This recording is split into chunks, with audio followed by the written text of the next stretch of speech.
Hello friends, welcome to my YouTube channel AV academy. दोस्तों, मैं हूं श्वेता और आप सभी का स्वागत है मेरे यूट्यूब चैनल एवी एकेडमी के साथ। दोस्तों, आज का क्लास हमारा हिस्ट्री का होगा और हिस्ट्री के अंतर्गत आज हम लोग प्रीवियस ईयर क्वेश्चन को सॉल्व करेंगे, जो कि बीपीएससी एग्जामिनेशंस में पूछी गई क्वेश्चन है। दोस्तों, यह जो क्लास है बहुत ही ज़्यादा इम्पॉर्टेंट क्वेश्चंस की सीरीज है, जो मैं आप लोगों को प्रोवाइड करवा रही हूँ। आने वाले एग्जामिनेशंस में यह आपके लिए बहुत ज़्यादा लाभप्रद होगा। तो क्लास को रोजाना देखिए, कंटिन्यूटी वे में देखिए, स्किप करने की कोशिश ना करें। चलिए शुरू करते हैं आज के पहला क्वेश्चन को।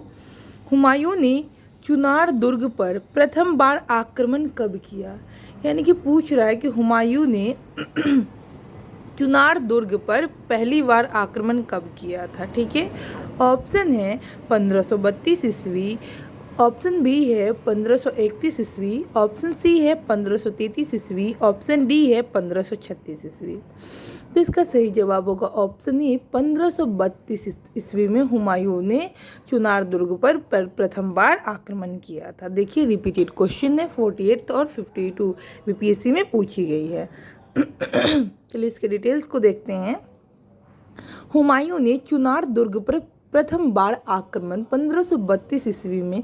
इस किले को उसने 4 महीनों तक घेर के रखा। ठीक है, 1532 ईस्वी में किया। इस किले को उन्होंने चार महीने तक घेर के रखा, जिसके बाद शेर खां ने हुमायूं की अधीनता स्वीकार कर ली। इसके अतिरिक्त 1531 ईस्वी में उसने कालिंजर पर आक्रमण किया और 1532 ईस्वी में रायसीन के महत्वपूर्ण किले को जीत लिया। ठीक है, चलिए आगे देखते हैं। निम्नलिखित में से किसने अपने बादशाह पति के मकबरे का निर्माण करवाया?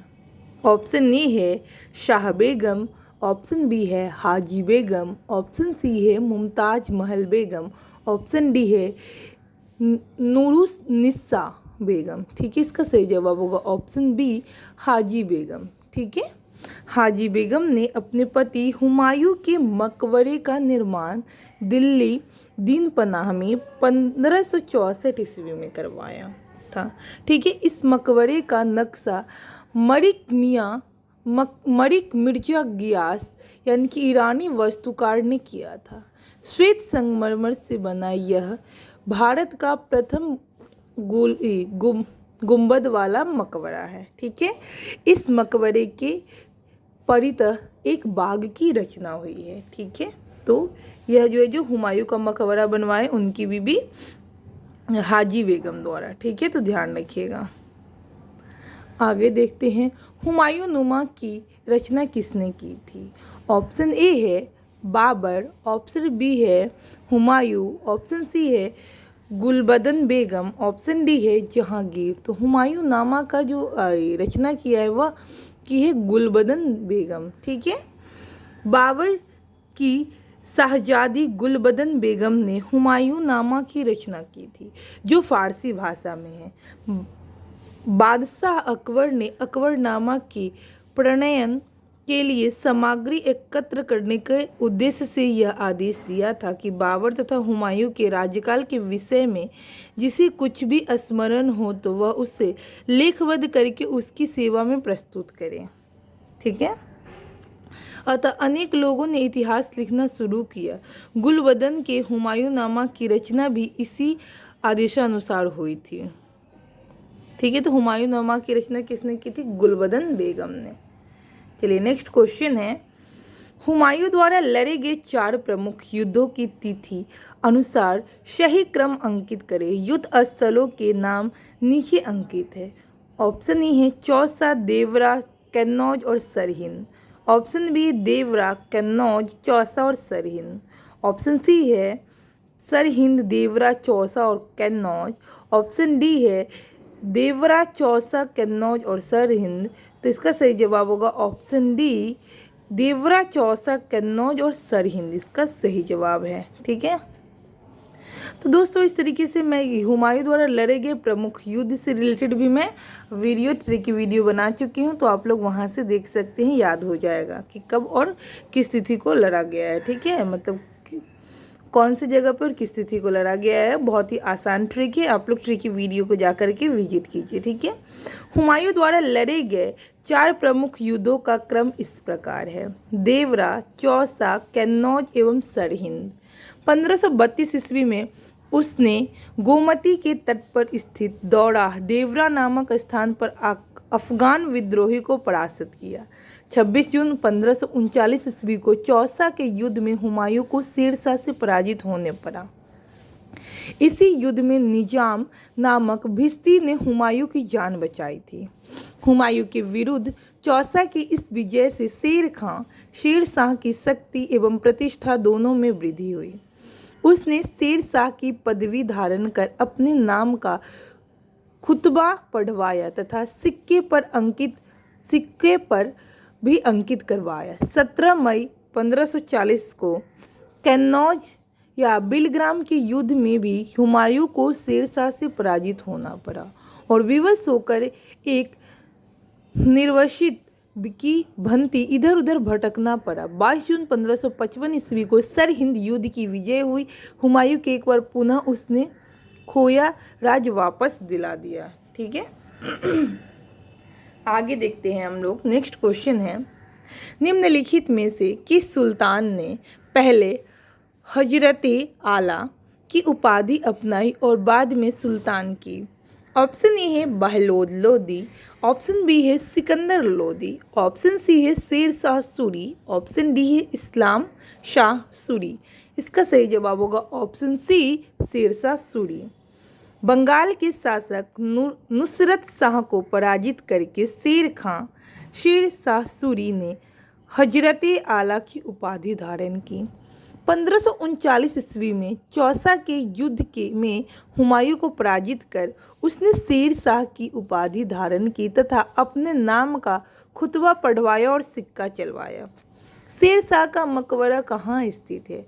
ऑप्शन ए है सासाराम, ऑप्शन बी है मनेर, ऑप्शन सी है सीतामढ़ी, ऑप्शन डी है पावापुरी, ऑप्शन ई उपयुक्त में से कोई नहीं या फिर एक से अधिक। इसका सही जवाब होगा ऑप्शन ए सासाराम।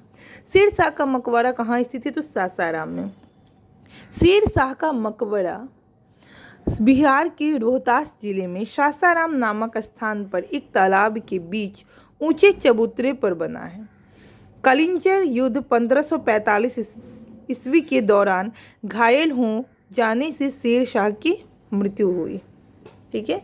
तो शेर शाह की मृत्यु कब हुई थी, तो 1545 ईस्वी में घायल हो गए थे। कौन से युद्ध में, तो कालिंजर युद्ध में, जिसके कारण उनकी मृत्यु हो गई। तो ध्यान रखिएगा, ये भी इम्पोर्टेंट है।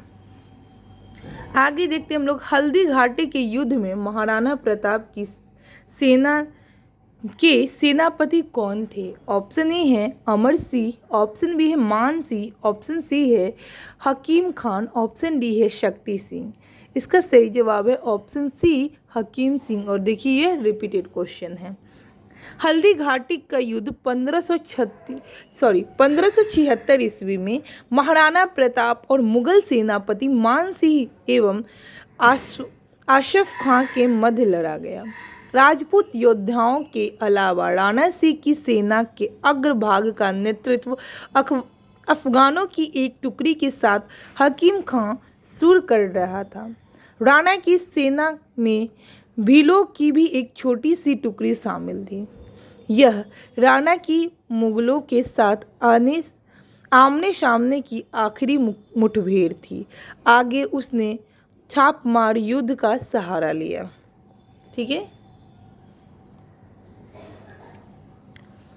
आगे देखते हैं। निम्नलिखित में से किस मुगल शासक ने तीर्थ यात्रा कर समाप्त कर दिया। ऑप्शन ए है बहलोल लोदी, ऑप्शन बी है शेरशाह, ऑप्शन सी है हुमायूं, ऑप्शन डी है अकबर। तो अकबर ने जो तीर्थ यात्रा कर को समाप्त कर दिया था। और यह देखिए रिपीटेड क्वेश्चन है, तो ध्यान रखिएगा। 53rd और 55th बीपीएससी में पूछे गए क्वेश्चन है। इसके डिटेल्स को देख लेते हैं। मुगल शासन व्यवस्था को स्थापित करने का श्रेय अकबर को ही है। उसकी केंद्रीय शासन व्यवस्था तथा बादशाह के पद और अधिकारों एवं कर्तव्यों की व्याख्या, उसका प्रांतीय शासन, उसकी लगान व्यवस्था, उसकी मुद्रा व्यवस्था, उसकी मनसबदारी व्यवस्था आदि सभी उसके समय में सफलता प्राप्त हुई और वह उसके उत्तराधिकारियों के लिए आधार स्वरूप बनी। अकबर प्रथम मुस्लिम शासक था जिसने हिंदू और मुसलमानों को निकट लाने का प्रयास किया। अपने उदार आर्थिक नीति के अंतर्गत उसने 1562 ईस्वी में दास प्रथा, 1563 ईस्वी में तीर्थ यात्रा कर तथा 1564 ईस्वी में जजिया कर को समाप्त किया। तो ध्यान रखिएगा कब कब क्या क्या समाप्त किए। ठीक है, तो 1562 ईस्वी में दास प्रथा को, 1563 ईस्वी में तीर्थ यात्रा कर और 1564 ईस्वी में जजिया कर को समाप्त किया था। तो ध्यान रखिएगा। और किसने किया था? तो अकबर के द्वारा किया गया था। अपने सामाजिक सुधार के अंतर्गत उसने बाल विवाह एवं सती प्रथा को रोकने का प्रयत्न किया। अतः अकबर की लोकप्रियता के कारणों में उपरोक्त चारों बिंदुओं को सम्मिलित किया गया है। ठीक है, तो देख लिए आप लोग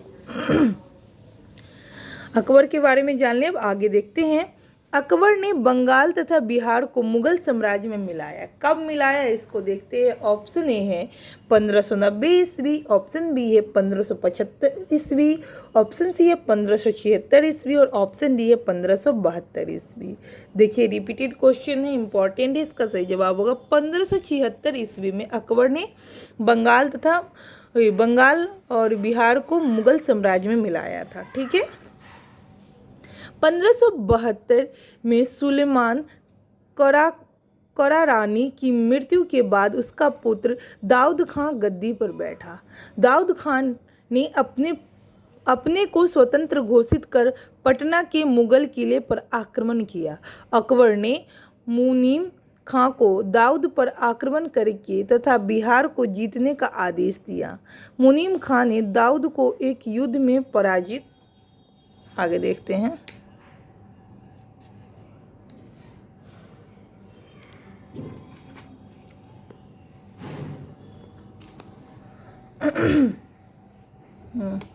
तो है एक युद्ध में पराजित किया तथा 1574 ईस्वी को बंगाल पर मुगलों का आधिपत्य हो गया। पराजित होने के बाद दाऊद बंगाल भाग गया, किंतु 12 मार्च 1576 को टोडरमल, मुजफ्फर खां एवं हुसैन कुली खां ने मिलकर दाऊद को पूर्णतः पराजित किया। इस प्रकार 1576 ईस्वी में बंगाल तथा बिहार को पूर्ण रूप से मुगल साम्राज्य में मिला लिया गया। भारत ने किसके शासनकाल में इंग्लिश ईस्ट इंडिया कंपनी का गठन किया? ऑप्शन ए है औरंगजेब, ऑप्शन बी है अकबर, ऑप्शन सी है जहांगीर, ऑप्शन डी है हुमायूं। ऑप्शन ए उपयुक्त में से कोई नहीं या फिर एक से अधिक। इसका सही जवाब होगा ऑप्शन बी अकबर। ठीक है। दिसंबर 1599 ईस्वी में लंदन में कुछ व्यापारियों ने लॉर्ड मेयर की अध्यक्षता में एक सभा का आयोजन किया। इसमें पूर्वी द्वीप समूह के साथ व्यापार की योजना तैयार की गई। इन व्यापारियों ने पूर्व के देशों के साथ व्यापार करने के आशय से 1600 ईस्वी में एक कंपनी का गठन किया। इसका नाम governor and company of merchants of London trading into the East Indies रखा गया। इसी जॉन कंपनी के नाम भी जाना जाता था। इस दौरान भारत का बादशाह अकबर 1556 से 1605 ईस्वी था। ठीक है। अगला है आईने ए अकबरी किसके द्वारा लिखी गई थी? ऑप्शन ए है अब्दुल कादिर, ऑप्शन बी है अकबर, ऑप्शन सी है ख्वाजा निजामुद्दीन, ऑप्शन डी है अबुल फजल, ऑप्शन ई है उपयुक्त में से कोई नहीं या फिर एक से अधिक। इसका सही जवाब होगा ऑप्शन डी अबुल फजल। आईने ए अकबरी अकबर के नवरत्नों में से एक अबुल फजल द्वारा लिखी गई। यह अकबरनामा के 3 भागों में से तीसरा भाग है। इसमें अकबरकालीन शासन व्यवस्था का आधिकारिक वृत्तांत है। ठीक है। नेक्स्ट देखते हैं और यह आज का लास्ट क्वेश्चन रहेगा। एतमादुद्दौला का मकबरा आगरा में किसने बनवाया था? तो ऑप्शन ए है अकबर, ऑप्शन बी है जहांगीर, ऑप्शन सी है नूरजहां, ऑप्शन डी है शाहजहां। तो इसका सही जवाब होगा ऑप्शन सी नूरजहां। देखिए यह रिपीटेड क्वेश्चन है, 48 और 52 बीपीएससी में पूछी गई है। ठीक है। इत्मादुद्दौला का मकबरा नूरजहां ने 1622 से 28 ईस्वी के मध्य में अपने पिता की मृत्यु के बाद बनवाया। यह आगरा में यमुना नदी के तट पर स्थित एक अत्यंत अलंकारिक इमारत है। यह चतुर्भुजाकार मकबरा बेदाग सफ़ेद संगमरमर का बना ऐसा मकबरा है जिसमें बड़े पैमाने पर संगमरमर का प्रयोग किया गया तथा अलंकरण के लिए इस्लामिक भवनों में पहली बार पितराड्यूरा यानी कि संगमरमर में सोने तथा कीमती पत्थरों की जरावट शैली का प्रयोग किया गया। ठीक है। तो इस तरीके से आज के क्लास को यहीं पे समाप्त करेंगे। नेक्स्ट क्वेश्चन को हम लोग अगले क्लास में करेंगे। दोस्तों तो मैं उम्मीद करती हूँ कि आज का क्लास आप लोग के लिए लाभप्रद साबित होगा। इसी तरीके के रोजाना क्लास पाने के लिए हमारे यूट्यूब चैनल AV Academy को सब्सक्राइब करिए, लाइक करिए, शेयर करिए और ज़्यादा से ज़्यादा दोस्तों को शेयर करें ताकि आपका और हमारा यह चैनल आगे बढ़े। Thanks for watching my video.